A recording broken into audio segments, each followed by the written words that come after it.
მოვიდა ზამთარი, საგრძნობლად აცივდა, რაც იმას ნიშნავს, რომ თხელი ფარდების დაკიდების დრო მოვიდა. როგორც გითხარით, ფარდებს არ ვაუთოვებ და სველივე დავკიდე, თუმცა იმდენად დაკუჭული იყო, რომ მაინც მივადექი ჩემი ორთქლის უთოთი. საწოლის ქვეშ მედო ძალიან დიდი ხანი და ეთყობა, მაგიტომ იყო ესე დაკუჭული. ფარდები არ ჩამომიხსნია პირდაპირ, სადაც მივწვდი, უბრალოდ იქ გადავატარე ორთქლით. ჩვენს ბინაში ფანჯრებიდან ძალიან უბერავს, მით უმეტეს როცა ქარია ან წვიმა, ამიტომ საშინლად ცივა.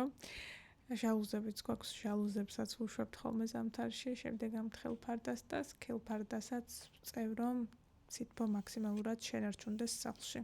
ყველა ლაიფჰაკი ვცადე, რაც შეიძლება და მაგრამ არაფერმა არ უშველა. რეზინებიც გამოცვალეთ, რაღაც სპეციალური დასაწებებელიც გამოიწერა ჩემმა მეუღლემ ტემუდან, მაგრამ არ არის ამის საშველი.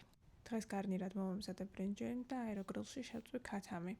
ვფიქრობ, აეროგრილის რეცეპტები ცალკე ხომ არ გამოვუშვა პატარ-პატარა ვიდეოებად, რას ფიქრობთ გამიზიარეთ. ამ ყვავილს ისე მოეწონა ჩემთან, რომ პატარ-პატარა შვილუკები გამოუვიდა. სულ ეს იყო მეგობრებო, თქვენგან კიდევ ერთი რჩევა მჭირდება, მაგრამ ამას უკვე მოგვიანებით გაგიზიარებთ. მადლობა რომ მიყურეთ და დროებით.